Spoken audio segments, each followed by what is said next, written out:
este proceso de diálogo, de aprendizaje, que busca generar relaciones de equidad. Y esto vamos a apuntarlo, ¿eh? Relaciones de equidad entre diversos grupos étnico-culturales que comparten un mismo espacio. A partir del reconocimiento, ¿no? Entonces acá otra vez nos habla del reconocimiento y la valoración positiva de estas diferencias culturales. Cuando hablamos de la valoración positiva, justamente viene, la palabra valoración positiva viene de frente a decirnos aquí que vamos a reconocer a este otro, a esta otra persona, como una persona, un agente de cambio, un agente de conocimientos, alguien a quien puedo respetar, ¿no? Si hablo de equidad, también voy a decir esa persona tiene los mismos derechos que yo. Entonces, en el concepto, esto es lo que significa interculturalidad, pero igual muchos de nosotros y nosotras ya sabemos que en el país esas cosas no se han cumplido. Tenemos casos muy mediáticos como el de Bagua, tenemos el caso del Baguazo, tenemos otros casos más pequeños cuando, por ejemplo, un proyecto minero ha querido entrar a una zona y las personas, y las comuneros o las comunidades, también las comunidades indígenas, no lo han querido y igual hasta militares, hasta policías han llegado a las zonas, ¿no? Entonces, aquí, por ejemplo, en esos ejemplos, no hubo ni una valoración positiva sobre las visiones de desarrollo que esas personas tenían y tampoco hubo un diálogo, no hubo un proceso de diálogo y tampoco hubo esas relaciones de equidad. Entonces, vamos a recordar este concepto, pero este concepto también nos trae a su vez otras preguntas o otros temas, ¿no? Nos trae qué son los grupos técnicos culturales, ¿no? O qué es cultura, para comenzar, ¿no? Es así que también el Ministerio de Cultura nos dice que el enfoque intercultural implica que el Estado valorice e incorpore las diferentes visiones culturales y concepciones de bienestar y desarrollo de los diversos grupos étnico-culturales que incorporen. Esto genera Esto generará relaciones simétricas de poder entre culturas para la toma de decisiones y de reconocimiento recíproco, para fortalecer entre ellas procesos de intercambio y de desarrollo con identidad. Entonces, este enfoque intercultural invita al Estado especialmente, pero en realidad a todas las instituciones privadas y públicas, a valorar, a incorporar todas estas cosmovisiones de cada cultura para concesiones de bienestar y de desarrollo para poder mantener, generar relaciones simétricas de poder, ¿no? Entonces, acá tenemos un segundo mirada ligada al enfoque de interculturalidad. Entonces, nosotros, como les decía, vamos a ahorita conversar un poco sobre qué es la cultura, qué es la identidad cultural y cuáles son estas visiones culturales, ¿no? Que nos dice el Ministerio de Cultura o cuáles son estas como visiones. Y por último, los grupos étnicos culturales. Entonces, para conocernos mejor, me gustaría invitarlos de pronto vamos a entrar a este link, lo voy a poner ahora por el chat. Y me gustaría acá tengo dos preguntas. La pregunta uno es, ¿los miembros de su familia proceden de diferentes lugares? ¿Hablan diferentes idiomas? ¿Tienen diferentes costumbres en alimentación, religión, conocimientos diferentes, prácticas en salud u otros? ¿O somos mezcla de diferentes personas que proceden de diferentes lugares? ¿Qué somos? Les voy a copiar este link en el chat. Justo lo acabo de mandar, Jocelyn. No te preocupes. Súper. Gracias. Sí. Entonces, nos va a llevar este link a voy a compartir la pantalla, a un notero. Entonces, aquí la idea es que podamos escribir, cada uno agarre un número, no sé, no están enumerados acá en el chat, pero elijan un número y vayan escribiendo. No sé si va a alcanzar, de hecho, no creo que alcance el espacio. porque son como 90 invitados. Así que los que se animen, y voy a compartir la pregunta para que la tengan.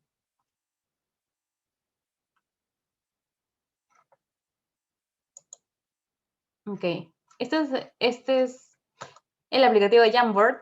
Entonces, el Jamboard acá sale todo lo que ustedes escriben, ¿no?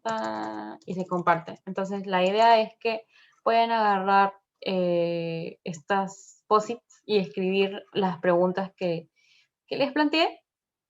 Y los que no pudieron escribir, pues me lo comentarán en vivo. Entonces, esta es la pregunta. Los miembros de su familia, sí pueden editar, ¿no? Todo bien.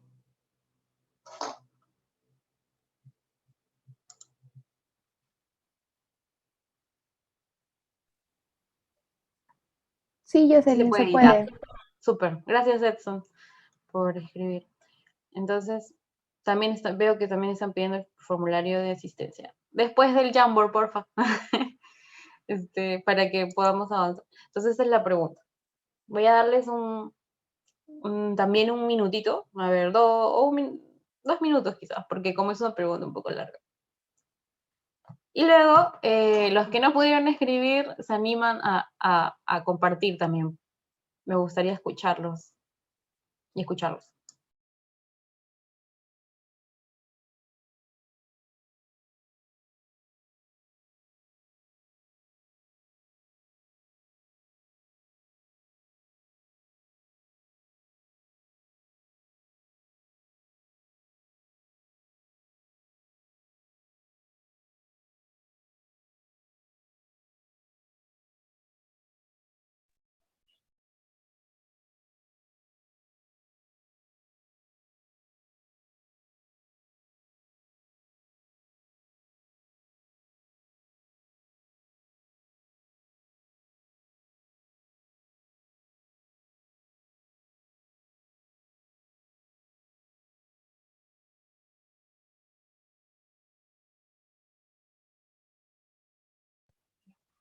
¿Ya participamos o nos esperamos?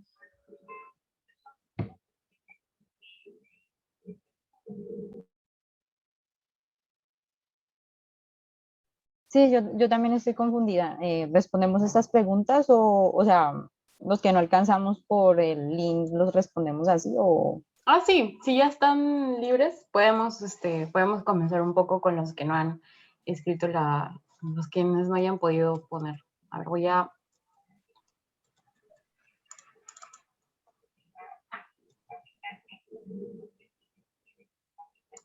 ok, acá veo que ahí están poniendo algunas. Mientras terminan de escribir, entonces, ¿quiénes pueden compartirme su opinión, su comentario sobre la pregunta? ¿Te gusta Eh, yo?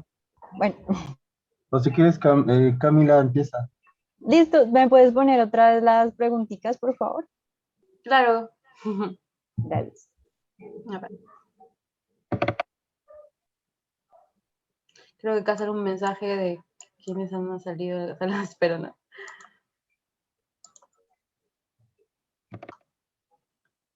A ver. La pregunta fue si los miembros de su familia proceden de diferentes lugares, hablan diferentes idiomas, si tienen diferentes costumbres en alimentación, en religión, conocimientos o diferentes prácticas de salud u otros. Si es sí, que nos cuenten cómo, de qué forma. Y finalmente, si ustedes también reconocen que somos mezcla de diferentes personas que proceden de diferentes lugares, y qué seríamos finalmente, ¿no?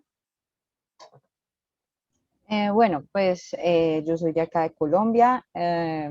Lo que yo sé pues de mis antepasados es que pues no hay procedencia, digamos, de países extranjeros como para decir que hablan diferentes idiomas. Sin embargo, sí tengo procedencia en el sentido de que una parte de mi familia es mezclada de indígena con campesina y la otra parte es meramente como de una región del país donde se colonizó más como pues por la parte inglesa y pues son personas como con rasgos más claros, bueno, color de piel más claro, ojos claros, entonces pues digamos que hubo una mezcla entre la parte indígena con una parte algo europea de unos ancestros que tuve. Entonces, pues eso de diferentes lugares y pues las alimentaciones sí eran diferentes, ya que pues la parte de mi familia que venía siendo campesina pues era mucho de tubérculos, arroz, ese tipo de cosas, mientras que la otra pues eran otro tipo de alimentación, pero en cuanto a la parte de religión, sí son muy parecidas y los conocimientos pues como se ha manejado finca toda la vida, se han usado más lo que es la parte de eh, los conocimientos de la parte familiar que viene de lo indígena y de lo campesino. La otra no tenía ni idea, o sea, no tenía ni idea con respecto a lo que es la tierra, es decir, no sabían el manejo de eso, la parte que te digo que es pues de gente más clara y eso, ellos no saben manejar la tierra. Y pues sí somos un procedente de mezclas de diferentes lugares definitivamente, pues recordando la historia del pasado, de las épocas de la conquista, definitivamente nosotros tenemos una mezcla intercultural bastante interesante. Ujú. Claro, Camila, bastante interesante todo lo que me comentas. ¿Y tú te considerarías en estas encuestas que hacen también los gobiernos, no sé si lo han hecho en Colombia también, pero te preguntan, ¿no? ¿Cómo te autoidentificas? ¿Afrocolombiana, mestiza, de un pueblo indígena u originario, u otros? Cargarme un segundito que está pasando acá una moto. Ah, listo. Bueno, yo me identifico como mestiza, sin embargo, si todo sale bien, ahorita empezaría a hacer ante la población como indígena, ya que he venido trabajando pues durante mucho tiempo con unas comunidades y ellos me han sentido como propias en su comunidad y digámoslo así, me quieren hacer parte de ella pues para trabajar más de la mano con ellos. Ujú. Qué bonito lo que me comentas de este gran abrazo que te quieren dar en la comunidad que mencionas. Hacerte de su familia es una de las cosas, ¿no? Súper, muchas veces difícil, ¿no? Porque muchas comunidades indígenas tienen mucha desconfianza eh, ante otras personas de otros lugares que no comparten sus mismos valores o sus mismas visiones, ¿no? Y como ya hay todo un tema histórico de, como lo dijo en el comentario, eh, todo un tema histórico de violación incluso, ¿no? Que lo dije Julián, ¿no? Somos los hijos de las indígenas violadas por los colones, dice Julián. Sí, y también somos hijos de muchos otros tipos de violencia, ¿no? No solo la sexual. Eh, entonces, aquí tenemos, gracias Camila por contarnos un poco de tu historia, y también veía a Edson que estaba levantando la mano. Hola, ¿qué tal? Bueno, sí, yo levanté la mano. Más que todo, la verdad me parece muy interesante lo que se está contando, porque normalmente acá se trata como una especie de tabú, ¿no? Hablar de todo esto, de nuestras procedencias. No sé por qué lo toman así, pero acá hasta insulto lo consideran, ¿no? Cuando alguien ¿Dónde nos dice género llamas, indígena. Edson? ¿De dónde estás conectado? Bueno, yo estoy en Cusco. En Cusco, ya. Cusco, Cuéntame. ajá, más o menos por el distrito de Manahuañonca, Ya. están las salidas de Cusco. Ajá. Esta zona antes era una zona agraria, ahora es una zona que se está convirtiendo en residencial, aunque si caminas un poco sigue siendo un poco agraria. Bueno, para responder a las preguntas, los miembros de mi familia sí proceden de diferentes lugares. Bueno, en parte de papá soy de Chumbilcas, aparte de mamá soy de Urubamba y por mis abuelos también son así de diferentes lugares. Pucha, para nombrar habría que, creo que hasta final se recorre la mitad del país. Hasta donde yo averigüé, porque una fecha sí tuve esa curiosidad. Acá hablamos español, quechua, inglés. Bueno, de parte de mi papá le gusta bastante los idiomas. Él habla francés, alemán, creo italiano y no sé qué idioma más. Ya. Le gusta bastante viajar y conocer otros lugares. En costumbres, sí, ya tenemos costumbres muy interesantes que cuando yo las mencioné en otros lugares, bueno, yo soy ingeniero civil y yo me fui a trabajar al norte, cuando les decía de mis costumbres, se sorprendía mucho. Por ejemplo, acá ¿Cómo nosotros cuáles? acostumbramos. A ver, acá tenemos una cruz que representa la cruz de Belén, pero es una cruz en madera. Nosotros a esta cruz le rezamos. Tenemos un templo en Urubamba de mi familia, como tal. Hacemos pagos a la Pachamama y también pagos al mar, por un tema de culturalidad. Y bueno, entre otras cosas también hicimos viajes, peregrinaciones, también viajamos al Valle de la Usangate, y en ahí, bueno, conocimos personas que decían ser chamanes, ¿no? Y que de verdad, cuando hablabas con ellos, daba miedo por cómo interactuaban contigo y las cosas que te decían, de verdad sí daba miedo. De verdad parecía como si vieran el futuro o algo así. Wow. Sí, no. Pero ese es adentro, en el Valle de los Zangate, conocimos eso.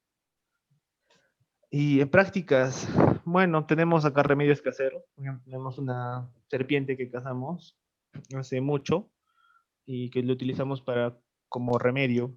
Es como una curación a las inflamaciones. Casi no nos gusta consumir medicamentos, por así decirlo, farmacéuticos, porque tuvimos un caso y también vimos el caso de Elvis Presley, que al final fue bastante dependiente de ciertos medicamentos, y en la familia también pasó algo similar. Entonces somos más de ir al lado natural, y bueno, somos bastante espirituales en el lado de la tierra más que todo. Siempre se presenta en la Pachamama. Tenemos un pago específicamente que está como en el patio, que es como una ofrenda que hicimos hace muchos años, que es como una ventana directa a la Pachamama. Es muy interesante, pero ahí normalmente echamos nuestras ofrendas nosotros también. Somos una mezcla de diferentes lugares acá, como ya mencioné. Somos de Chumevilca, Surubamba, creo que mis abuelos eran de Paruro, y bueno, y etcétera, etcétera, etcétera. Bueno, eso más que todo, y muchas Y gracias. con tanta diversidad, Edson, ¿cómo te identificas tú? En una sola palabra, ¿podrías identificarte? ¿Podrías decirme yo soy? Sí, yo soy una persona, como cualquier otra, o sea, no me veo diferente, la verdad, porque a lo largo de mi vida he conocido muchas otras personas que tuvieron otras experiencias mucho más fuertes que las mías. Entonces, yo simplemente digo que todas las personas somos iguales, todas las personas estamos en el mismo nivel, todas estamos aprendiendo, algunos sabemos más de algunos temas y menos de otros, entonces todos somos simplemente personas que estamos en los lugares que nos tocó vivir y estamos enfrentando problemas diferentes. Pero todos somos personas. Yo no me categorizo como indígena, indio, ¿no? Si pudiera Ok, categorizarme algo, me gustaría decir que soy de planeta Tierra. del planeta Tierra, ok. Y Edson, tú decías al inicio de la conversación que estas prácticas, estas costumbres en algunos lugares se sorprendían o Sí, ¿en sí, qué bastante. sentido? ¿Te Por ejemplo, trataban, pero te trataban de qué forma? ¿Como mal o como, no, uy, qué bien, qué como bonito? curioso. Como Por ejemplo, cuando curioso. estuve en Piura, en Sechura, trabajando, en ahí yo agarraba mi vaso y normalmente tengo la costumbre de, antes de tomar cualquier cosa, siempre un poco le echo a la tierra, como ofrenda a la Pachamama, Ujú. lo que hacemos normalmente aquí en la sierra, y todos me miraron, por así de ejemplo, y me dijeron, ¿qué estás haciendo? Y les explicaba, no, es que yo tengo esta ofrenda a la Pachamama. Entonces les explicaba cómo era acá, o digamos les decía, ¿no? A veces acá, digamos, de verdad ponemos guay, no digamos a la hora de lavar las cosas, porque es más relajante.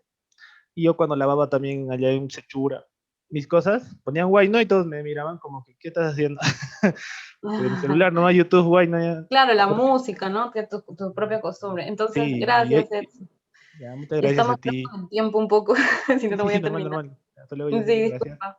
Gracias. Entonces, lo que dice Edson es interesante porque al reconocer estas diferencias de nosotros mismos, de costumbres, idiomas, alimentación, etcétera, imagínense, ¿no? Exxon decía que ellos tienen una costumbre bueno, más que costumbre, que ellos intentan no usar muchas medicinas y más bien usan medicina tradicional, ¿no? Tienen todas estas, a lo largo del tiempo, porque eso no es como que Exxon y su familia lo inventó, sino el cazar esta serpiente ya viene, uff, de cuántos milenios seguro atrás, ¿no? Cientos de años atrás, y más bien es un conocimiento aprendido sobre salud y ha funcionado y funciona todavía porque lo siguen utilizando muchas veces. Pero, y acá viene un poco también el choque contra otro tipo de visión, ¿no? ¿Qué pasaría si ahora que estamos viviendo un momento de crisis, sanitaria. Personas con las prácticas, como menciona Edson, o quizás otras que sean aún más exigentes, ¿no? Con que no voy a tomar ningún tipo de pastilla, para nada. Se enfermen de COVID.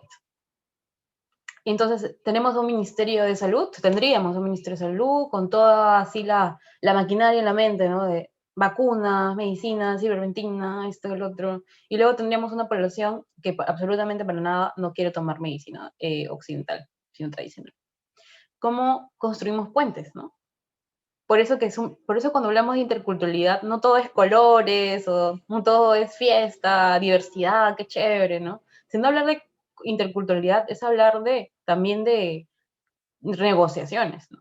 Como al tener a la otra cultura, a la otra persona en igualdad y tratarlo en equidad, y cómo puedo también respetar eso y a la vez también desde el gobierno, desde el Estado, etcétera, poder insertar o comunicar estos otros dos temas de los que quiero hablar. Y ahí es donde se vuelve también el tema un poco problemático y ahí comienzan también muchos conflictos sociales, etcétera, ¿no? Entonces, vamos a hablar un poco, voy a compartir para no dejar a los compañeros que buenamente han hecho sus comentarios también. Gracias a todas y todas. Rapidísimo, voy a leer. Mis padres y mis abuelos son de la Sierra, Arequipa y Apurímac. Ellos hablan quechua y español. Tienen diferentes costumbres en alimentación, conocimientos y salud. Si yo creo que somos una mezcla de diferentes culturas y lugares. Somos producto de la diversidad de nuestro país e incluso de fuera. Perfecto, muchas gracias. Luego acá hay otro comentario. Mi mamá es de Bogotá, mi papá es de Boyacá. No tenemos costumbres radicalmente distintas, salvo en algunos aspectos de la alimentación. Aún así, somos una mezcla de nuestros padres, pero también de los contextos en los que crecimos. Acá también lo pueden ver todos y todas, ¿cierto? Para que igual vayan leyendo lo que yo no puedo leer. Mi familia son del norte del Perú. La diferencia entre ellos se da en la alimentación. Por ejemplo, en Cajamarca comen cuy y en Piura no. Lo demás tienen en común en cuanto a religión y sus prácticas. Definitivamente, somos una mezcla. Tomamos de cada uno, aprendemos y seguimos con sus costumbres en conjunto, más lo que aprendemos y adoptamos de la sociedad que nos rodea. Interesante, ¿no? También nos habla de una identidad familiar, pero también una identidad que se construye con la sociedad que nos rodea. Las prácticas en alimentación, menos mal, dicen solamente el cuy por ejemplo, en cuy comen en Piura. Que el cuy lo comen y otras zonas no. Entonces, muchas gracias por todos a escribir. Lamentablemente no voy a poder leerlo, pero esto quedará como una de las evidencias que se les enviaré a Melissa para que puedan intercambiarlas.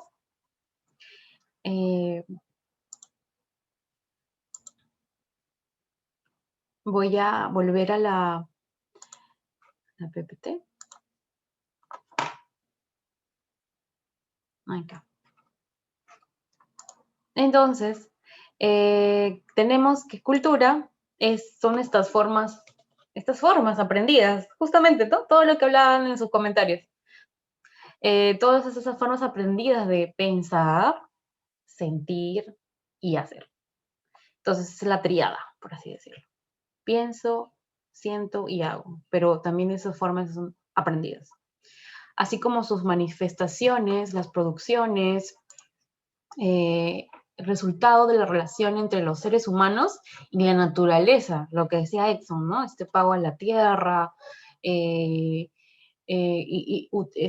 conocimiento de mi naturaleza, también de saber que la serpiente tiene estos beneficios, y no solamente naturaleza viéndolo como los seres vivos, como animales o plantas, sino viendo la naturaleza también como nuestro ser, ¿no? Nuestro ser más profundo, y que comparte, ¿no? Todas estas formas aprendidas, todas estas manifestaciones, todas estas producciones, todo eso compartidas por un grupo social. Eso está basado en valores, conocimientos, tradiciones, costumbres, símbolos y otros.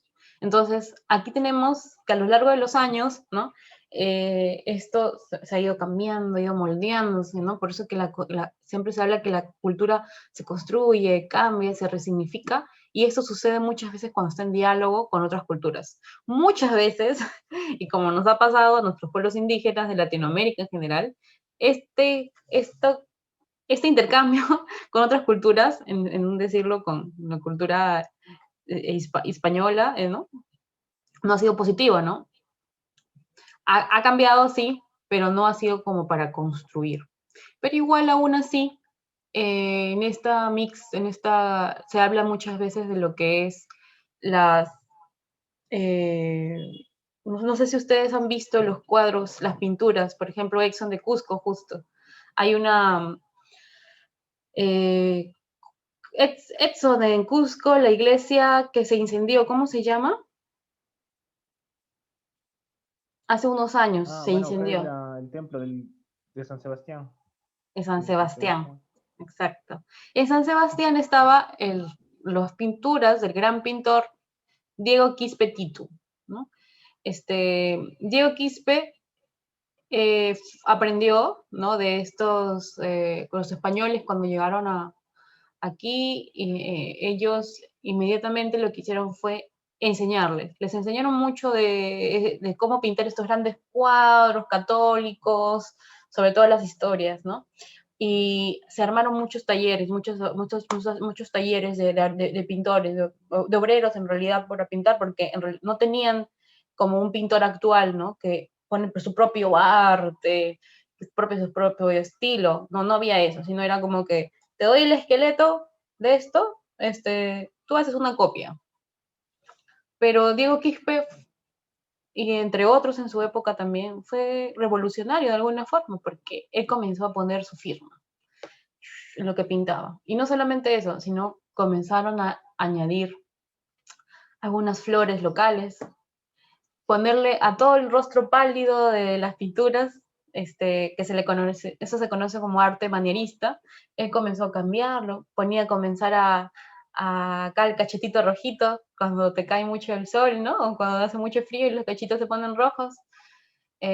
Comenzaba a poner un poco el cielo de otro color, de otro paisaje, y así fue acercando todas estas historias católicas, alejadas de la cultura que existía en ese momento, y fue acercándolas a la realidad local. Esto de aquí, que es el tomar algo que no es tuyo,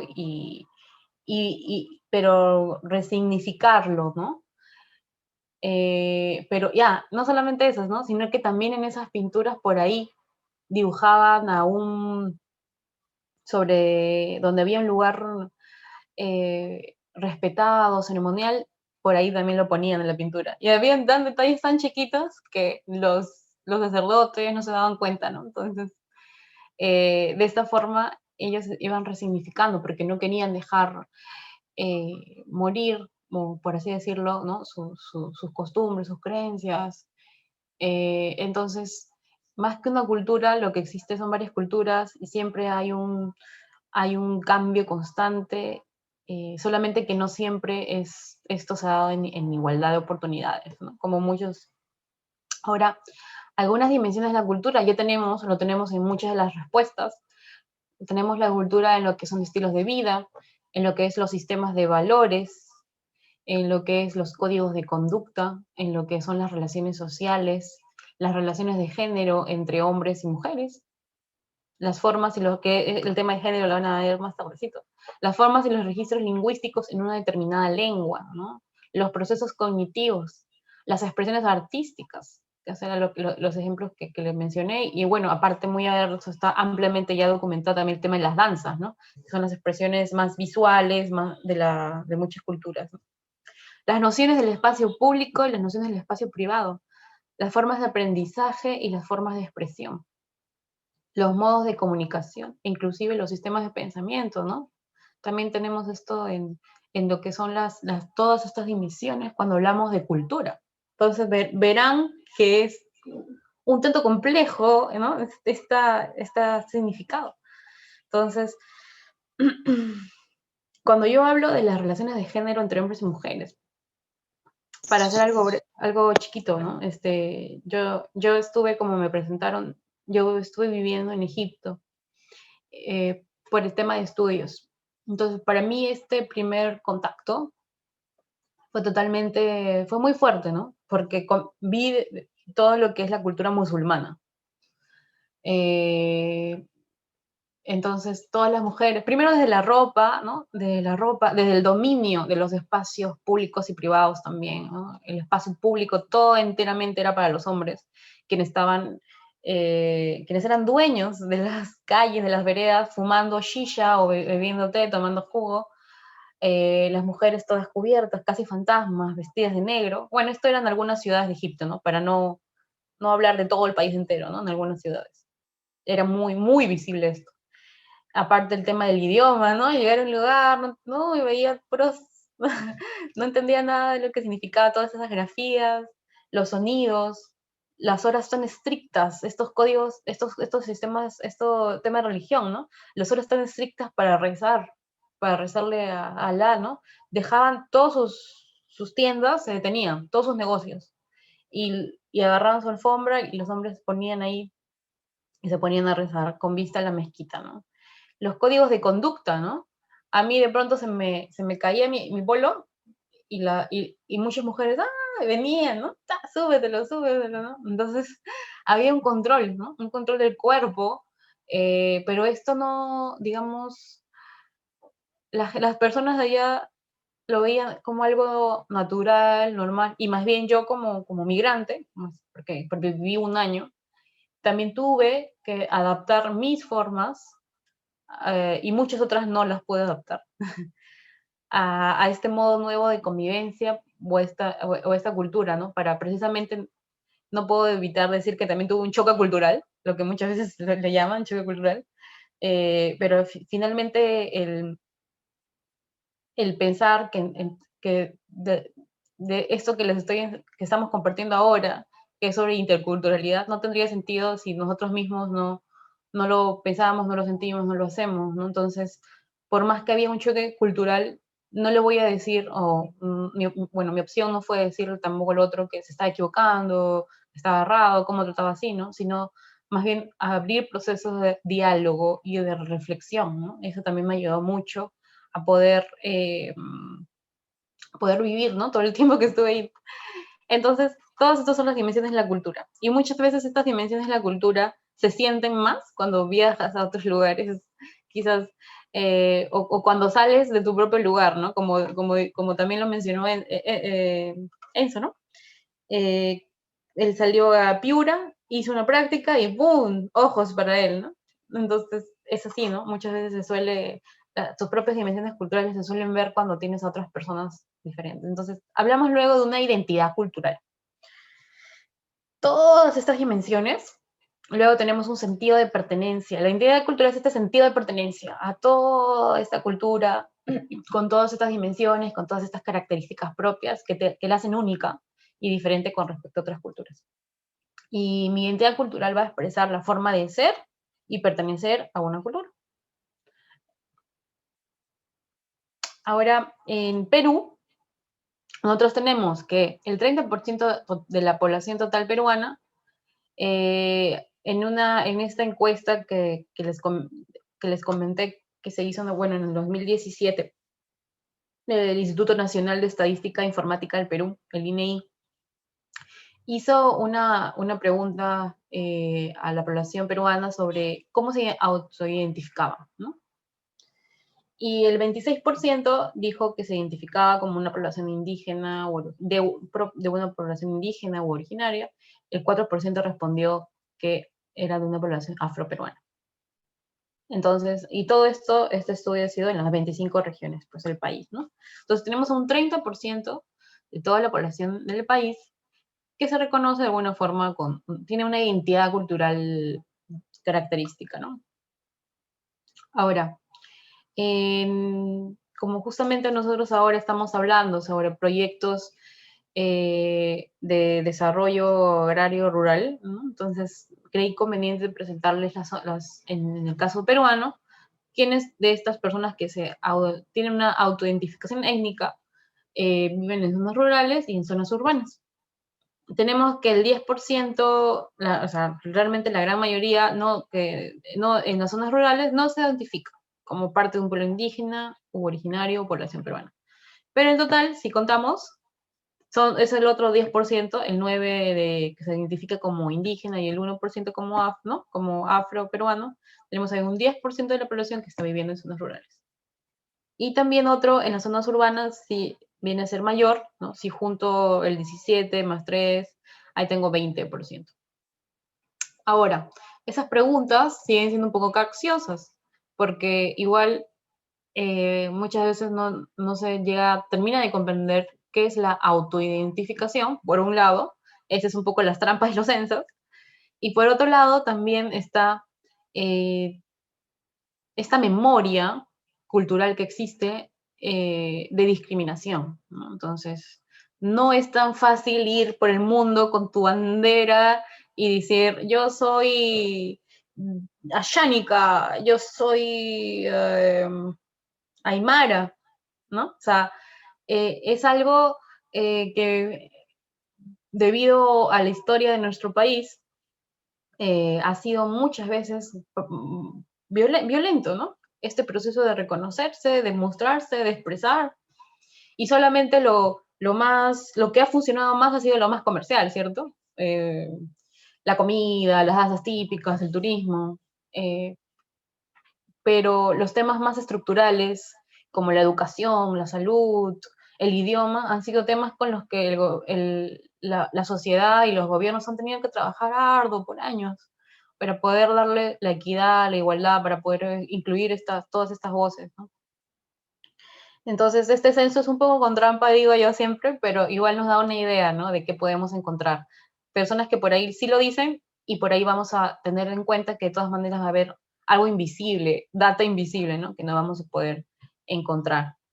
Entonces, ¿quiénes son los pueblos indígenas? Los pueblos indígenas u organizaciones son aquellos colectivos que descienden de poblaciones que vivían en el país desde antes de la época de la colonia y que conservan todas o partes de sus instituciones sociales, económicas y políticas. Esta es un poco la definición del convenio 169 de la OIT. Entonces, acá tenemos un tema muy interesante. Te explican que son personas que vivían desde antes de la época de la colonia. Entonces, actualmente en el país hay muchos de estos conflictos, por así decirlo, porque con el Ministerio de Cultura, porque las personas tienen que demostrar, ¿no? Que tienen su tierra o que esta cultura existía antes de la colonia. Y muchas veces, por ser algo que sucedió después de la colonia, ya no te aceptan como pueblo indígena.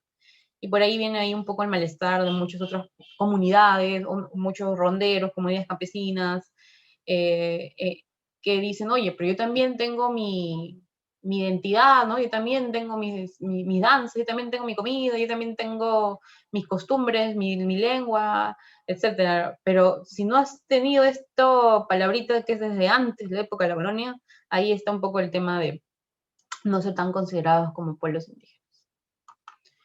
Ahora, acá viene la respuesta a las preguntas iniciales. La mayoría de personas marcó que eran 70 pueblos indígenas, pero en realidad en Perú tenemos a la data del 2017, que en realidad sigue creciendo, pero esa es como la data oficial. Tenemos 55 pueblos indígenas u originarios. Y la segunda pregunta, sí, marcaron bien. Tenemos 48 lenguas indígenas u originarias. Entonces, somos 4.500.000 peruanos que tienen como lengua materna una lengua indígena. Y un 16.3, esto representa al 16.3 de la población censada. De estos pueblos indígenas, la mayoría son amazónicos, ¿no? Vemos ahí el número, son 51 pueblos amazónicos, 4 andinos. Tenemos luego, todos estos pueblos indígenas están ubicados en 6.691 localidades. 3.848 son de comunidades campesinas, 2.122 son de comunidades nativas y 121 localidades de otro tipo. Entonces tenemos luego otro ítem, ¿no? Que es 5.900.000 peruanos se sienten o consideran indígenas. Otra gran pregunta, y es la gran pregunta del millón, porque cuando viví en Egipto también conocí a otros compañeros de países africanos, y en el caso de Nigeria o Ghana, la cantidad de pueblos que existen ahí, pueblos indígenas, es increíble, ¿no? O sea, no me acuerdo, creo que me dijeron que eran como 200, y cada uno le da una diferente lengua, si no me equivoco. Entonces yo les preguntaba, ¿cómo hacen ustedes para organizar a todas las sociedades, ¿no? Y ellos también tenían, y esa era la pregunta que continuaba, ¿no? Porque sus propios gobiernos seguían también viendo cómo conversamos con personas que tienen diferentes lenguas, diferentes culturas, incluso rencillas entre culturas, ¿no? Entonces, es bastante, el tema intercultural es bastante interesante y rico en ese sentido. Creo que no me va a alcanzar mucho tiempo, así que me voy a saltar esta pregunta, pero la pregunta era, ¿qué es la cosmovisión? ¿Se habla de cosmovisión solo cuando nos referimos a pueblos indígenas? Nosotros tenemos... Disculpa, Melissa, ¿cuánto tiempo me queda? Creo que hasta las 10:30, ¿no? Sí, hasta las 10:30, que hay una ronda de preguntas de 15 minutos, y de Ah, ahí ya. viene un break, pero sí, quizás podrías Chévere. tomarte unos 10 minutitos más. No creo que a los chicos les moleste, está súper interesante. Gracias. Entonces, de pronto sí puedo escuchar a una de las personas que todavía no ha participado, que nos comente qué es la cosmovisión, si tienen algún saber previo sobre qué es la cosmovisión. Y la otra pregunta era si se habla de cosmovisión solo cuando nos referimos a pueblos indígenas. ¿Nosotros tenemos una cosmovisión? ¿Cuál es? A ver, ¿quién levanta la manito?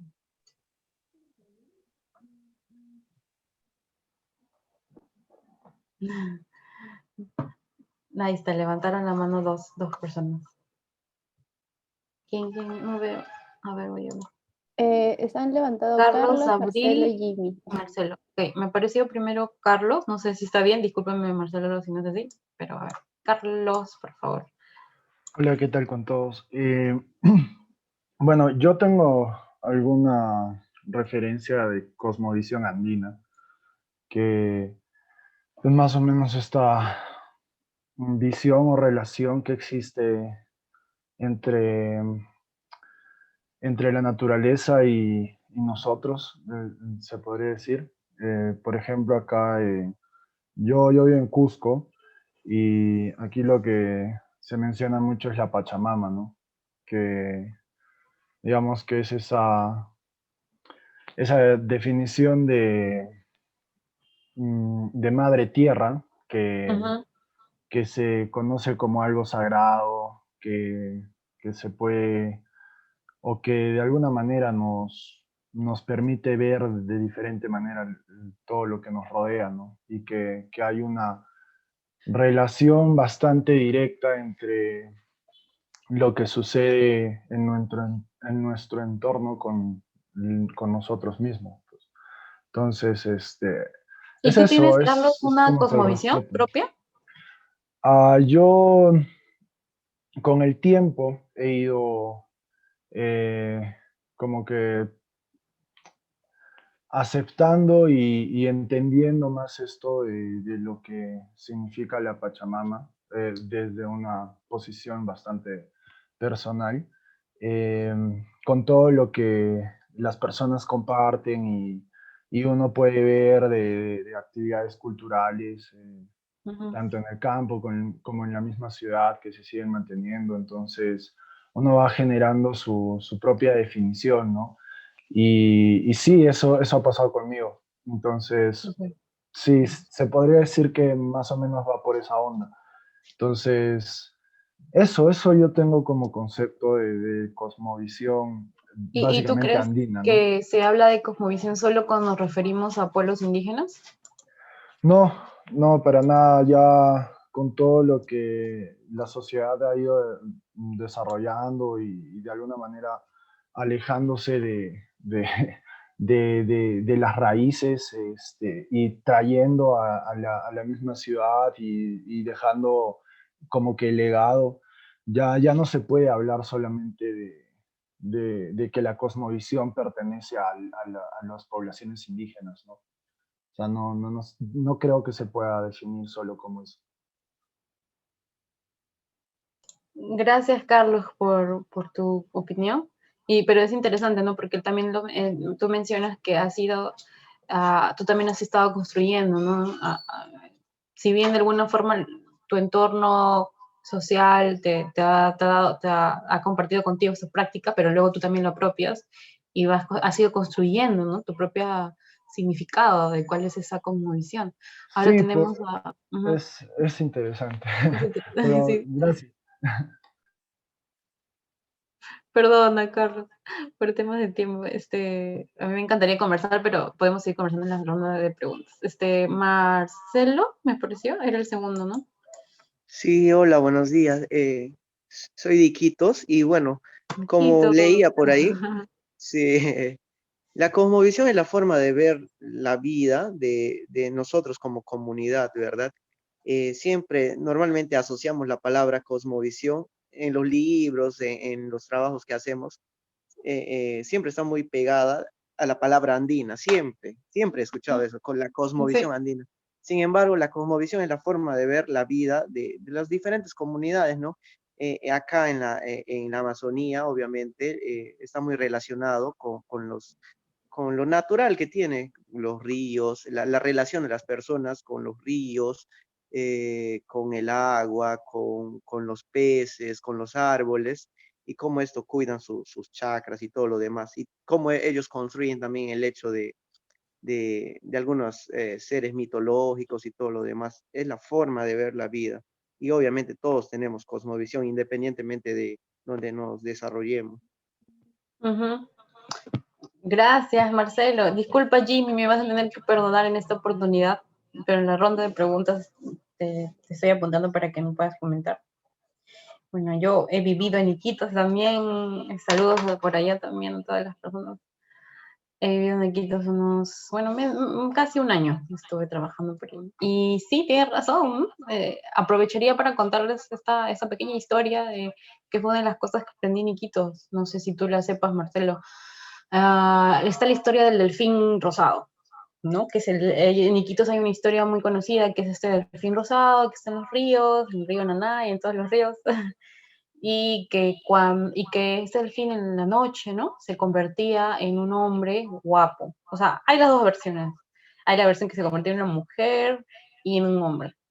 Pero tenemos esta historia del hombre, y era un hombre gringo, o sea, tal como lo cuentan, es como alguien extranjero, de ojos claros, rubio, cabello claro, etc. Y desaparecían las chicas. Entonces, esa era una historia, o al revés, ¿no? Desaparecían los hombres. Pero yo me centraría en esta historia pequeñita, ¿no? Y desaparecían las chicas. Entonces, tú te quedas con la historia y dices, wow, un ser mitológico que viene, enamora a las mujeres y se las lleva. A las niñas, en realidad, ¿no? Porque no necesariamente hablamos de mujeres, sino también niñas, adolescentes, mujeres. ¿Qué nos puede decir esta historia, este mito? ¿Qué nos puede hablar de la realidad del lugar? Y analizando, si todos, bueno, no sé si muchos sepan, pero entre las zonas de trata sexual en el país está la zona de la selva, entre otras regiones, ¿no? Entonces, este extranjero, esta persona de otro lado, que no es de la zona, que se lleva niñas en forma de un delfín, que también podría dar paso a una realidad que es el tema de la trata sexual. Esto pasa como si lo vemos de otra manera, pero no estoy mirando aquí en esos análisis, como otros muchos más que se pueden hacer sobre los mitos, no miras a algo como inferior, sino le das el mismo valor para poder justamente reconocerlo y analizarlo. Cosas que muchas veces científicos o personas de la ciudad, otras zonas, dicen, estas son costumbres no les voy a, ¿qué es eso? No. Pero estas costumbres y estas historias te dicen mucho cuando tú también las comienzas a mirar, digo, sobre qué es lo que quieren decir, ¿no? Ahora, hablábamos de la cosmovisión. Me decía que veo acá también los comentarios que muchos dicen que se habla, ¿no? Como también decía Marcelo, de la cosmovisión andina, ¿no? Entonces, también así hemos tenido de alguna forma un dominio más estudioso sobre lo andino, Y la selva, también como estoy leyendo algunos comentarios, no ha sido muy estudiado, no ha sido muy conocido, por ende también dice uno de nuestros compañeros que la selva por eso tiene más pueblos indígenas originarios, ¿no? Dicen porque no han entrado mucho otras... Eso puede ser cierto, o también puede ser que también puede ser otros motivos, ¿no? Como que su nivel de organización se han cuidado mucho entre ellos, etcétera. Diversos. Habría que estudiar también un poco más sobre eso. Pero sí es cierto, para lo que o sea, tenemos más un conocimiento de cosmovisión andina. Quisiera leer un poco los comentarios. A ver. Han escrito bastante, así que déjenme. Si no sale la opción de interculturalidad. Okay. Dice, yo soy de Paraguay. Yo soy ciudadano del mundo, dice Jimmy. Yo me identifico como chanca, como mi papá, guerrera, persistente y sabia como mi mamá, en el tema de las plantas y sus propiedades. Súper. Creo que de alguna forma, a lo largo del tiempo, esta autoidentificación se ha vuelto mucho más, digamos, positiva, ¿no? En estos últimos, quizás, no sé, 5 años, 10 años, pero luego dice, mi caso, mi familia materna, mis abuelos eran cusqueños de Sicuani. Por trabajo se mudaron a Pasco. Enviaron a sus hijos a Huancayo a mudarse. Mi familia paterna, mi abuelita de Cucho y mi abuelita de Andahuaylas. Por trabajo se fueron a Huancavelica y enviaron a sus hijos a educarse. Pues a mí me hicieron y crecí en Huancayo, aprendiendo las costumbres del hermoso valle. Considero mis raíces andinas, ligadas a la Pachamama. Pero hay algo en común, ¿no? Entre estas como visiones andinas y amazónicas, que es la Pachamama, que es el sentido o la relación con la naturaleza. Eso es interesante porque no solamente lo tenemos en Perú, sino también las compañías de Colombia nos podrán decir que ese pensamiento también es un pensamiento que tienen muchos pueblos indígenas originarios de sus propios países, ¿cierto? Entonces, vamos a ver. Pero los europeos nos tratan a los latinoamericanos como indígenas. Puede ser. Ahora, desde un enfoque intercultural no debería decir que existe una cultura española. Existe una gran variedad de símbolos, formas de sentir y demás también allí en España. Eso es cierto. También existen muchas cosas, muchas otras culturas en España.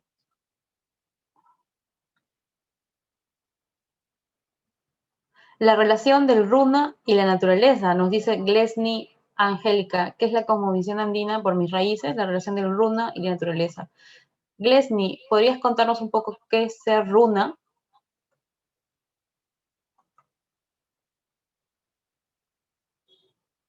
Para quienes no lo conozcan.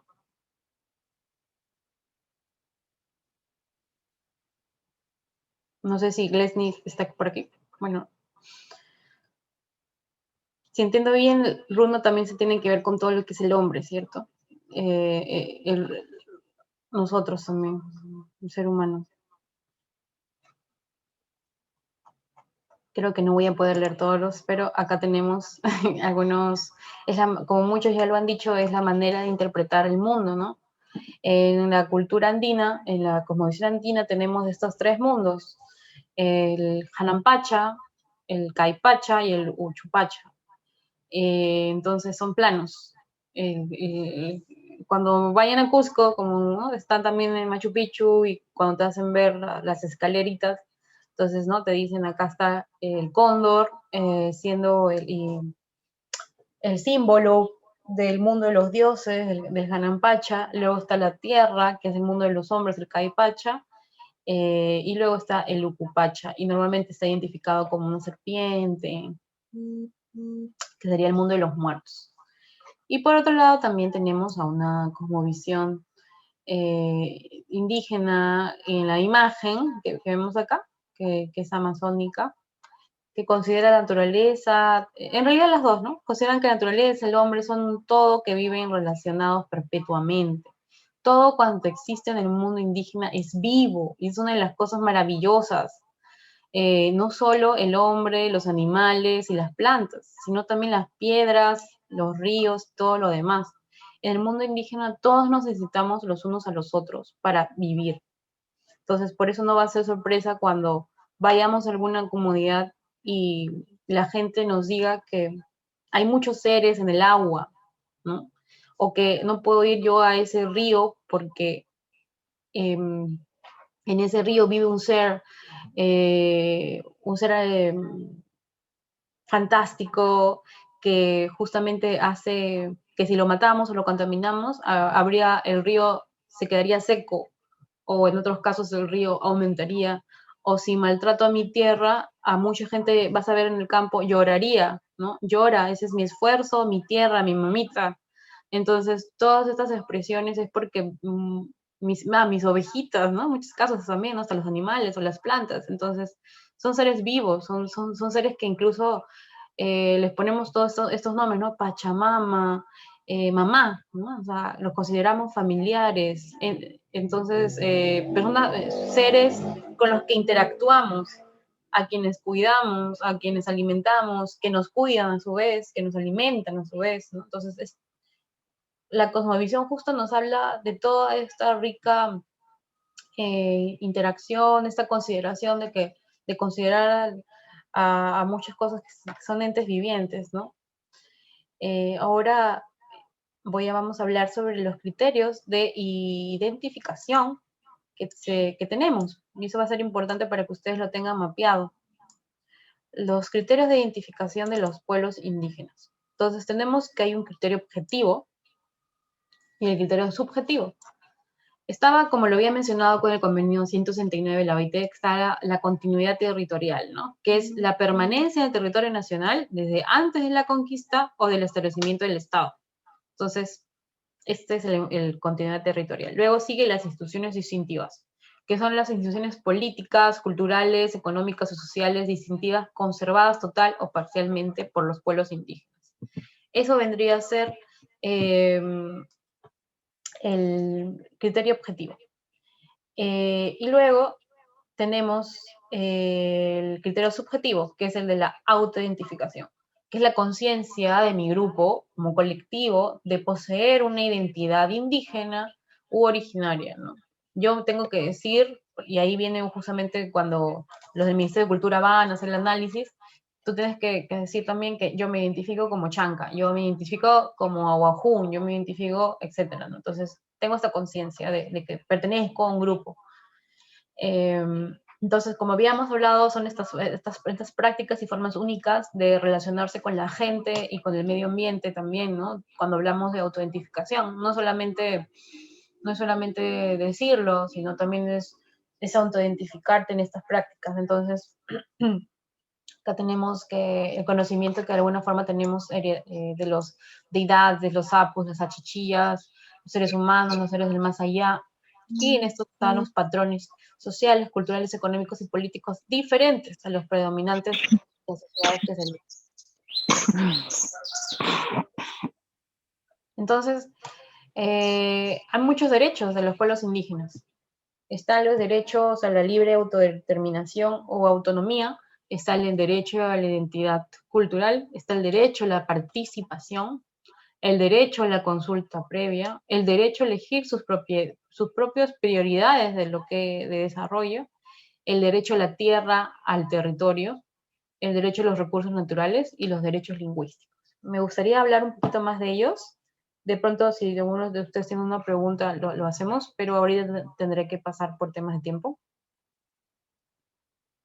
Ahora, una de las preguntas es, ¿cómo lo hago un caso práctico, ¿no? Para proyectos de desarrollo agrícola, proyectos de desarrollo agrario, perdón. Entonces, acá ya nos poníamos a plantear estos ejemplos. Por ejemplo, tengo un caso aquí. Tengo un proyecto de desarrollo agrícola para pequeños productores. Los objetivos específicos que orientan la ejecución del proyecto son, y acá está dividido en 6 puntos. Tenemos el primer punto que es incrementar, ese es el objetivo de un proyecto, incrementar la productividad y la producción de granos básicos. Mi segundo objetivo de mi proyecto es aumentar la producción de cultivos permanentes comerciales y mejorar los sistemas de procesamiento y comercialización del cacao, por ejemplo, ¿no? El tercero le ponemos incrementar los niveles de nutrición mediante el fomento de actividades de desarrollo pecuario en pequeña escala. El cuarto, estamos poniendo mejorar, diversificar y racionalizar las actividades productivas de la mujer campesina, ¿no? Ahora los proyectos siempre están muchos enfocados, ¿no?, en la mujer. El E es obtener un uso adecuado del suelo a fin de minimizar los riesgos de la erosión sin prejuicio de los ingresos reales de la familia campesina. Y el último es fomentar la dotación de infraestructura básica y social de la región. Entonces, esos son mis objetivos generales de mi proyecto. Con un enfoque de interculturalidad, ahora que hemos hablado, ¿qué sería necesario para yo incrementar? O bueno, ¿qué recomendaciones les darían ustedes a estos diseñadores de este proyecto con un enfoque intercultural para el punto A, que es incrementar la productividad y producción de granos básicos? A ver, ¿quién levanta la mano?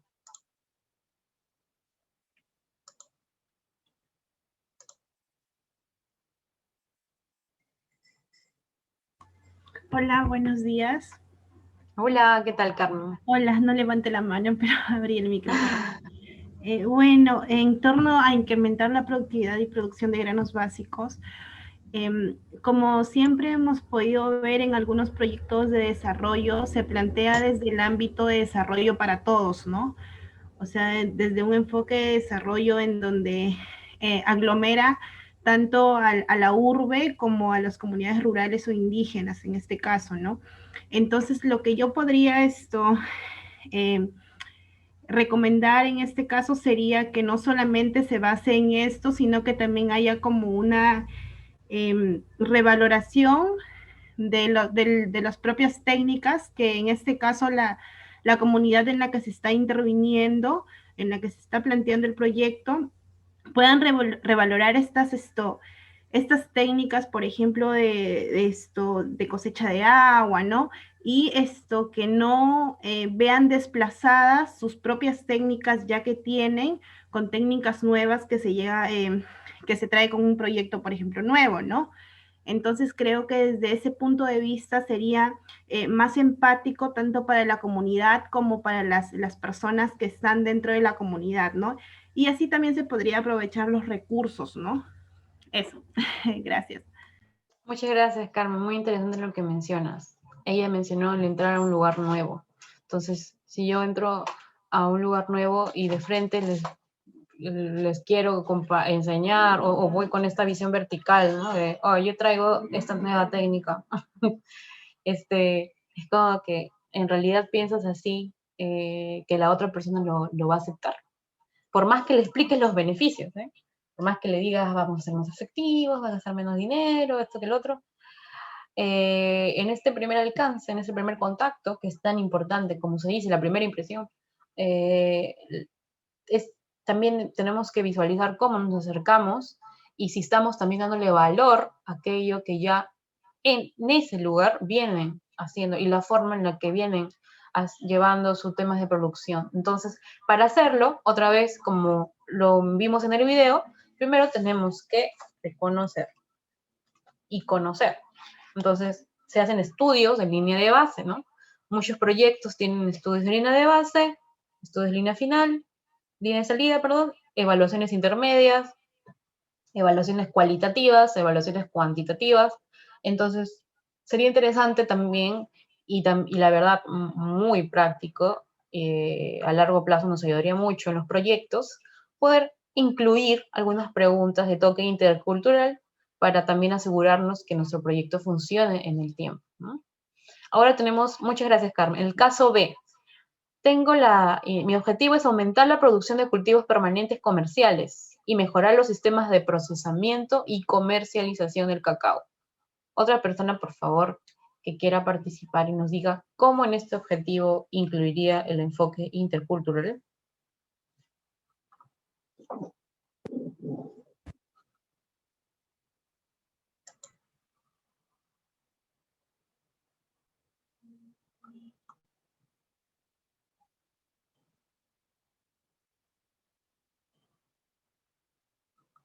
¿Tengo a alguien?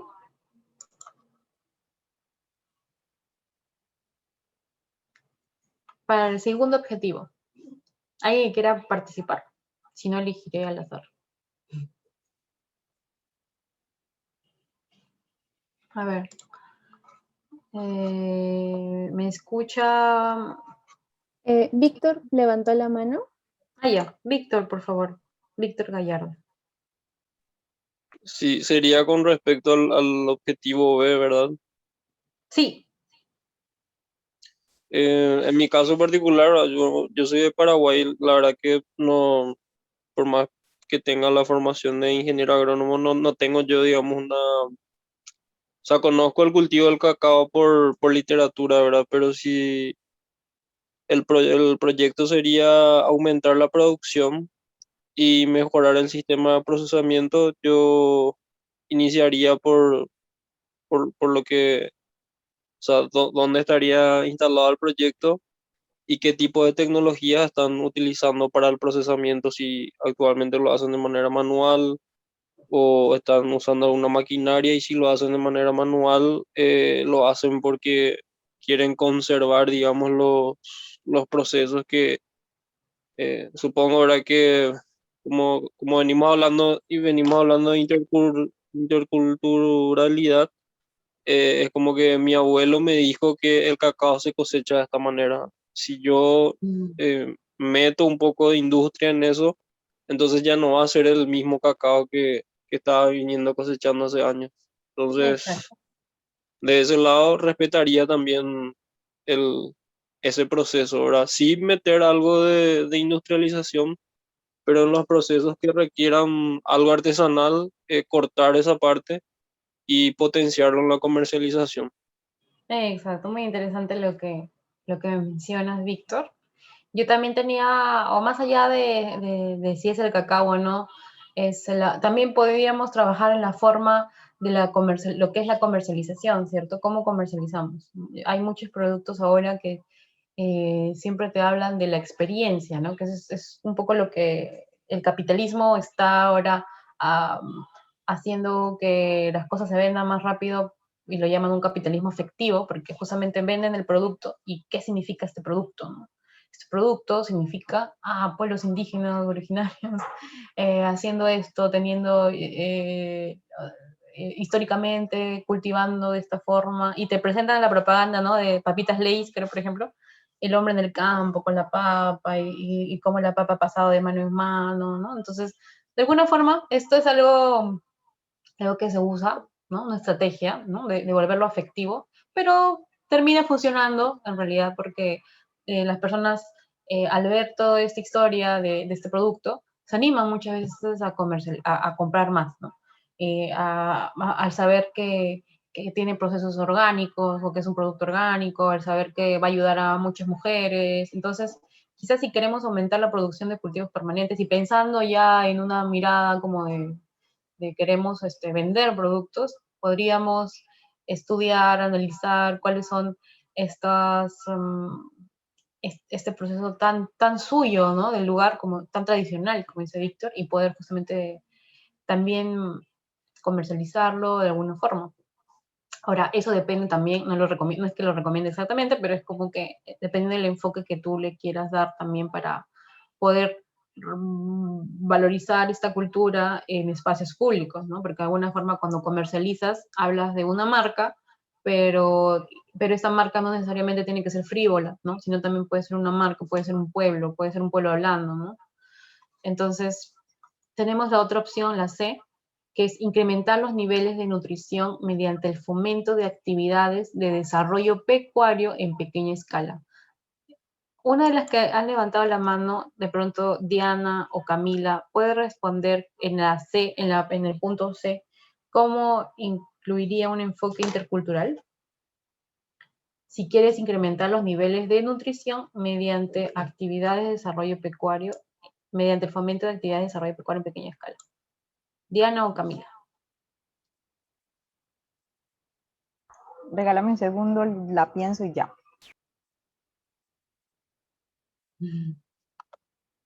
Disculpe, nutrición del suelo, nutrición de alimentos, De las personas, sí, de los pequeños ya. productores. Ya. A ver. Perdón, estamos hablando de niveles de nutrición de las comunidades o de las plantas. La verdad, no he entendido esta pregunta, te soy Ah, sincera. ya, sí, es mejorar perdón, incrementar los niveles de nutrición de los pequeños productores mediante el desarrollo de actividades de desarrollo pecuario en pequeña escala. Ok. Bueno, podría darse, bueno, no tengo mucho conocimiento acerca de lo pecuario, no es mi fuerte, pero podría contribuir diciendo de que podría darse bueno, para los pequeños productores que tienen pocas cantidades de ganado, podría darse, no sé, un tema de mejoramiento genético del ganado o quizás un desarrollo a nivel de pastoreo, de calidad o sea, más que nada trabajar en el desarrollo de sus animales, ¿no? Porque eso también va a repercutir en la economía de los productores.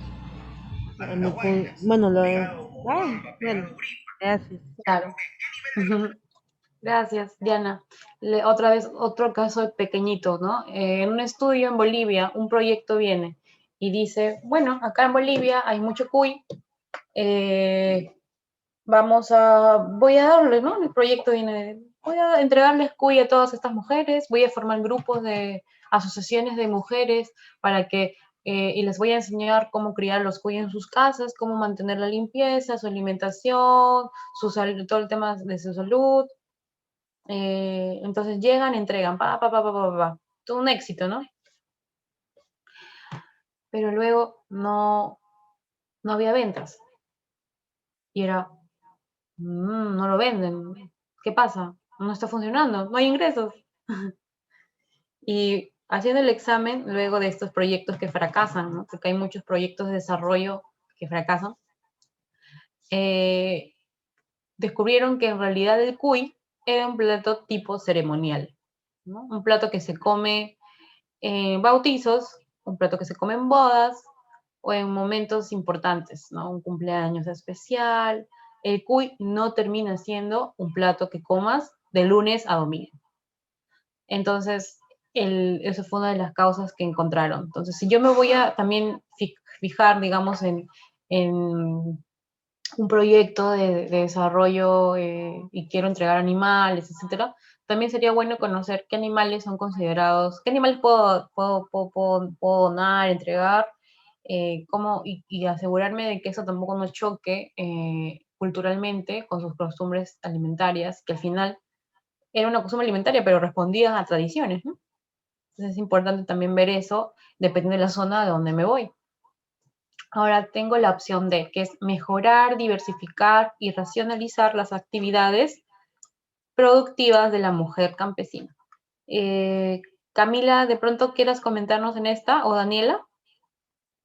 Me parece importante a mí que ese punto de mejorar, diversificar y racionalizar, pues es importante el acompañamiento, o sea, es decir, la parte de educación me parece que es primordial, pues para que, como ya se ha mencionado, tenemos pues en las comunidades campesinas unos métodos tradicionales, pero a veces estas personas, pues digámoslo así, se centran muchos en un tipo de cultivo que es lo que vienen trabajando de generaciones anteriores, ¿no? Un tipo de cultivo bajo ciertos manejos, o sea, digamos, lo siembran a tal fecha, según la luna, porque eso también se hace, con la luna, y lo cortan en otra fecha según la luna, lo riegan de acuerdo a las condiciones climáticas, y pues todo se vuelve como muy intuitivo, pero es muy bueno. Sin embargo, son personas que al salir de su zona de confort, es decir, al decirle que utilicen otro tipo de cultivos, otro tipo de cosas, pues para ayudarse, muchas veces pues con nosotros no lo saben hacer. Entonces, para mejorar, diversificar y pues lo que es la parte de racionalizar, sobre todo pienso yo en el caso del agua, él es importante que se acompañe los saberes culturales, que ya se ha hablado pues antes sobre eso, con saberes más tipo científicos, para que pues el campesino sepa manejar esto, y sobre todo voy a activar un segundo la cámara, quite el miedo y como que salga de su zona de confort para cubrir otro tipo de mercados, pensaría yo que que Ujú. va por ese lado. Interesante lo que dice Camila, acompañar también, ¿no? Porque para este proceso, a ver, muchos proyectos también, Camila, tienen este enfoque de no harming, no daño, ¿no? Entonces, muchas veces uno viene con ideas, es que, es que en realidad muchos proyectos no son construidos desde in situ, ¿no? No, Es y como que, ya se sí, ha es, demostrado que, ujú, digamos, usted le puede montar al campesino algo y le puede decir al principio cómo hacer las cosas y bueno, lo logró. El problema es que a veces el campesino se siente muy solo en el transcurso de cuando van desempeñando las cosas. Digamos que pasa mucho que las asociaciones dejan montadas las cosas y simplemente se desaparecen. ajá, Entonces, como son cosas muy nuevas para el campesino, a medida que se van presentando pues diferentes retos y problemáticas, digamos, ejemplo, plagas, etcétera, etcétera, etcétera, él no sabe cómo enfrentar esto porque pues es algo ujú, totalmente nuevo y no sabía a quién preguntarle, no tiene ayuda. Entonces, pienso yo, o he visto también que ese es mucho el fracaso de los proyectos. de muchos Creo, proyectos. sí, La sostenibilidad, ¿cierto? Ujú, sí, exacto, como ujú. la sostenibilidad a lo largo del tiempo. Entonces, creo yo que hay como que eh, pues acompañarlos hasta que él logre adaptarse a este tipo de situación y ya la sepa manejar. Ujú, Entonces, pues ujú. O bueno, hacer ese los es el... líderes o lideresas también de esos propios cambios. Pero, no solo, pero la pregunta del millón acá también viene es, ¿cómo en esto mejorar, diversificar y racionalizar estas actividades productivas? Yo, desde que se crean los proyectos, muchas veces, como lo había mencionado, estos vienen de arriba hacia la comunidad, ¿no? O sea, se crean en la oficina o se crean porque un donante tuvo el dinero y dijo quiero invertir en más trabajo o en crear más empleo, enfoque, asegúrate que haya enfoque de género. Pero digamos, estos proyectos no son construidos desde la comunidad, como para ver en sí cuáles son las principales problemáticas. No lo construyo, ni siquiera mi marco lógico lo construyo con ellos. Hay un enfoque en Brasil que es muy potente, porque hay muchos proyectos en Brasil que son construidos así, desde la antropología incluso, ¿no? Yo soy antropóloga y he leído bastantes textos sobre eso, en el que desde que el mismo proyecto de desarrollo comienza, ya están incluyendo a la gente, no solamente para la línea de base, sino desde antes, o sea, para crearlo, para tener una mirada creativa de diseño, ¿no? Entonces, ahora centrándome en este punto, en el D, y yo les hablaba también del enfoque no harming o no daño, que es que también el proyecto viene con ideas de mejora, pero muchas veces pueden crear más bien, y más aún cuando se trata de relaciones de género con las mujeres, pueden crear muchos casos de violencia, ¿no? Entonces, yo quiero mejorar, yo quiero diversificar, yo quiero racionar las actividades de estas mujeres. Entonces, la voy a empoderar, le voy a dar más conocimiento sobre esto, sobre el otro, sobre el otro tema. Entonces, la mujer va a terminar así, ¿no? Power, empoderada, así, pero, ¿qué va a pasar con su esposo? Si yo no lo empoderé en temas de corresponsabilidad, de responsabilidades familiares compartidas, en tema de reconocimiento de que ella también puede asumir otros roles, otros espacios, si yo no conversé con él más bien se va a sentir amenazado y más bien los casos de violencia pueden aumentar. Y eso no es mentira, eso es algo que ha pasado. Mujeres que han tenido su negocio, su propio dinero y que le han dicho, sabes, a su esposo, sabes qué, yo ahora voy a tomar las decisiones del hogar porque yo también gano, ¡pam! Violencia.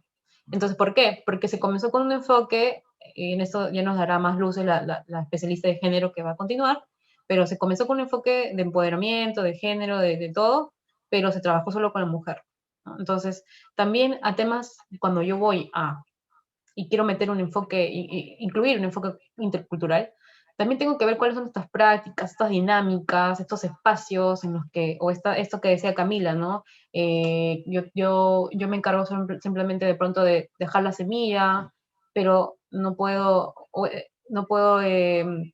cosechar, si estoy con mi menstruación, no puedo ir a tales zonas, solamente puedo dedicarme. Entonces, si un proyecto quiere, sin conocimiento de estas costumbres, quiere y llega y quiere cambiar todo, puede encontrar haciendo daño, ¿no? Que sería todo lo contrario. Entonces, también es interesante ver, analizar todas estas cosas. Ahora, en el punto E, es obtener un uso adecuado del suelo, a fin de minimizar los riesgos de la erosión, sin prejuicio de los ingresos reales de las familias campesinas. De pronto, Brian, que tiene la manita levantada, ¿nos puedas dar luces sobre este punto E? Que, Claro, buenos días. ¿cómo, Buenos días. ¿Cómo podrías incluir así, con un poco lo que hemos conversado hoy día? Tampoco te pido el gran enfoque intercultural, pero en este punto de obtener un uso adecuado del suelo a fin de minimizar los riesgos de la erosión sin prejuicio de los ingresos reales de la familia campesina. Sí, ¿Cómo sí, tú es- incluirías ahí algo de interculturalidad? claro, más que nada es compartiendo información externa que, que es en caso de prevenciones de desastres, como se puede mencionar, para no perder tierras, evitar que o cultivos que a causa de erosión se pierdan, compartir información con esas poblaciones. Más que nada por eso, por esa parte creo que lo abordaríamos. Perfecto, gracias, Brian. Entonces Tenía tenemos, un comentario ¿sí? más acerca de lo que comentó en el punto C, C. la Ok, parte pecuaria. nutrición. Ujú. Ajá, una parte, ¿cómo tú fomentarías la nutrición en la parte pecuaria cuando trabajas con comunidades? A veces las comunidades, por su idiosincrasia, solamente se dedican a la crianza de un solo tipo o pequeños tipos de animales. Una forma de nutrición sería darles más conocimiento o apoyarles en la crianza de nuevas especies que sí se dan, porque hay razas que soportan ya todo tipo de inclemencias climáticas, y si tú le das en una zona que va a producirte ya huevo, leche, mieles, carnes de todo tipo, creo que tiene ya mayor oportunidad de incrementar su nutrición, y apoyaría más así a la familia para que pueda alimentarse mejor, obteniendo un poco de todo, de todas las crianzas pecuarias. Eso sería todo. Ujú, gracias. Y quizás habría que ver cómo es este animal nuevo, ¿no? Recibido, ¿no? Y si hay alguna ceremonia, un ritual, algo para poder también eh, ser aceptado mucho más rápido, ¿no? O por qué procesos tendría que pasar también, ¿no? Para lograr esta inclusión. Y sobre el punto que dice Lee, Brian, es muy valioso, porque en realidad habíamos mencionado que los pueblos indígenas originarios tienen derecho a territorio, derecho a la participación, derecho a su modelo de desarrollo, derecho a sus recursos, ¿no? Entonces, cuando hablamos también de obtener un uso adecuado del suelo, también hay, de hecho, estamos hablando del tema de territorio, ¿no? Eh, muchos proyectos, les doy un ejemplo, muchos proyectos del Ministerio de Cultura, que está dominado por arqueólogos y arqueólogas, en el camino Inca, lo que es el Capañán, comenzaron a marcar el camino Inca, ¿no? Y este camino Inca se cruzaba por campos de cosecha, de pastoreo, de muchas personas. Y ponían y separaban, o igual no solamente con el camino Inca, ¿no? Sino con los lugares arqueológicos, ¿no? Los separan, dicen, no, esto es patrimonio. Y la persona es, epa, es patrimonio, pero esto es mi tierra. O sea, yo vivo acá de mi abuelito, de mi tatarabuelito, de mi, ¿no? Y tú vienes acá a decirme que esto ahora es patrimonio, o sea, y no había un diálogo, ¿no? Entonces, era el especialista marcando su territorio y no conversando sobre más bien, digamos, si este apu, este cerrito, este lugar, este camino, también es parte de tu historia y por eso lo estamos ahora preservando, ¿no? Pero venían y solamente ponían las marcas. Eso se ha dado en muchos casos, ¿no? Entonces ha habido pequeños problemillas ahí, conflictos. Entonces, no solamente en estos ejemplos, en este ejemplo chiquito que les di, no estoy hablando de pueblos indígenas o originarios, sino estoy hablando de campesinos y campesinas, ¿no? Eh, pero y cuando es más, y todavía como existe todo este reglamento, que es el convenio 169 de la OIT, y que no solamente es es algo, sino que el Perú, al firmar este convenio, está también determinando ciertos reglamentos y trato que debe de cumplir, ¿no? Son obligaciones. Si no, considero otra vez el consultar cuál es el uso del suelo que ustedes le dan, cuál es el uso del territorio, cómo podemos trabajar en conjunto, vendría a ser como yo otra vez llegando y apropiándome o moviendo cosas sin consultar, derecho a la consulta previa, ¿no? Y peor aún, ¿no? ¿Cómo voy a poder hablar de todos estos riesgos o de cómo minimizarlos? Tengo el último punto, que es aumentar la dotación de infraestructura básica y social de la región. Quizás Aurea o Diana, que tienen la manita levantada, puedan comentarnos cómo incluir un poco el enfoque intercultural en este último punto. Sí, gracias. Bueno, yo soy de Costa Rica y considero, por un ejemplo, más que todo, que se debe de tomar en cuenta cómo está la gente acostumbrada a vivir, ¿verdad? Cuál es la infraestructura a la que está acostumbrada a tener, ¿verdad? Cómo son sus casas, que por diferentes pueblos indígenas, ¿verdad? Construyen sus viviendas de diferentes maneras, tienen una organización según sus tradiciones, tienen lugares para realizar ceremonias y demás cosas. Entonces, siento que indiferentemente de la población a la que se le quiera construir tal vez infraestructura básica y social en una región, primero hay que conocer cómo son, ¿verdad? Cómo son sus tradiciones, y porque si no la gente más bien no utiliza la infraestructura que se le construye. Acá en un inicio habían proyectos de bien social para dotar de viviendas a las comunidades con menor acceso a recursos, ¿verdad?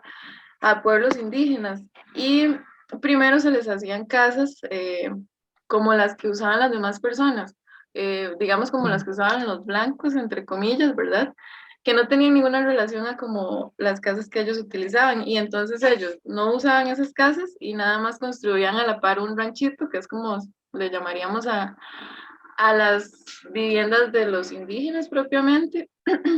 Entonces, pues ya el gobierno vio esto y trató de adecuar las construcciones que se hacían a la manera en la que ellos vivían, para que ahora sí, pues, utilizaran las casas que se les estaban construyendo. Muy bien, Aurea, muy interesante, claro, lo que mencionas, ¿no? En Perú también ha pasado algo similar, ¿no? Por ejemplo, un proyecto minero entra y dice que necesita todo este terreno, ¿no?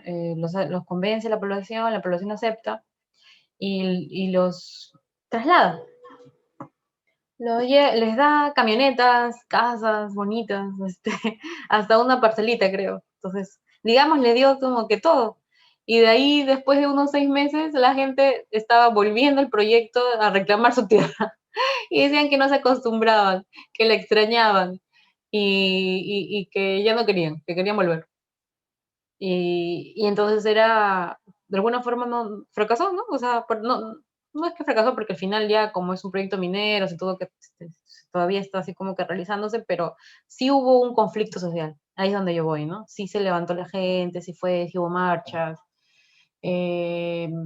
porque tienes tipos diferentes de infraestructuras, de lugares, locaciones, y si no lo consideras, corres peligro, ¿no? La selva peruana se vive también en muchos pueblos indígenas, tienen, aparte de sus casas, tienen un lugar en el medio que es como circular, ya me olvidé el nombre. Enzo, quizás me puedes ayudar con el nombre.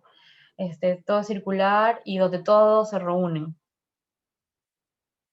No sé, Enzo, tú que estás en Iquitos ahí, perdón, Marcelo.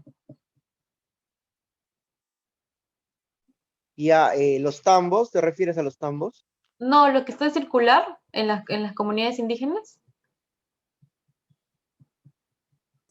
Malocas. Malocas. Pero sí, maloca. Entonces, ¿qué se hacen las malocas? Se cuentan historias, se hacen rituales. ¿Qué otras cosas se hacen en las malocas, Marcelo?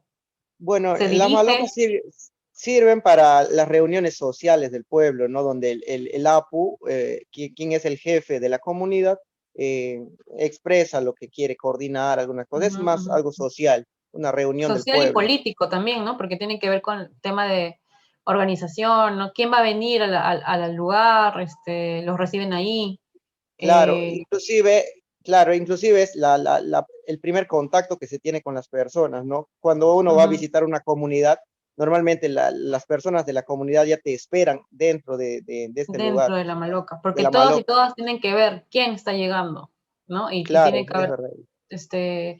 entonces, el APU, en este caso en la selva, ¿no? Que se le llama así al líder, esta persona tiene este espacio llamado Maloca, que es un espacio social, pero también de organización política, organización social, hasta de organización religiosa. Entonces, ¿qué haría yo si voy y les digo, les voy a construir su canchita de fútbol, o les voy a construir un edificio, o no sé, o algo, y de pronto no funcionaría, ¿no?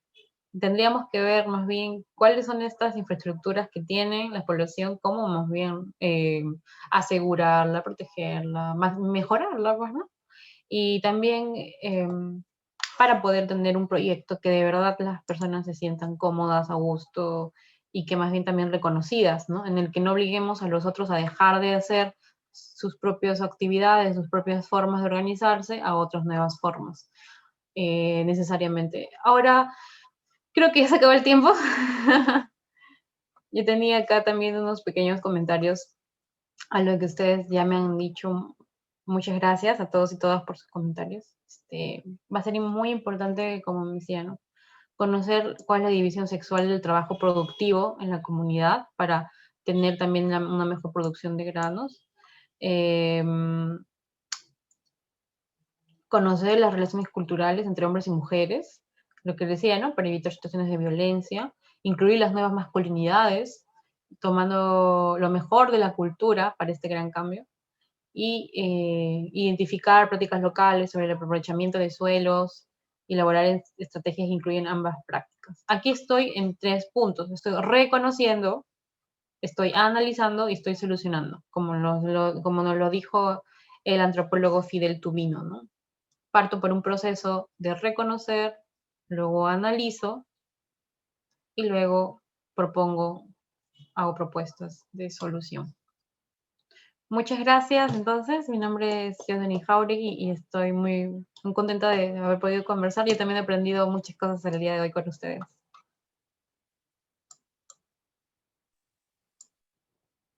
Muchas gracias, Jocelyn. Ha sido una ponencia muy buena, ha sido muy participativa. Creo que todos están poniendo ahí sus manitos porque de hecho ha sido bastante enriquecedora. Todos hemos aprendido mucho hoy día.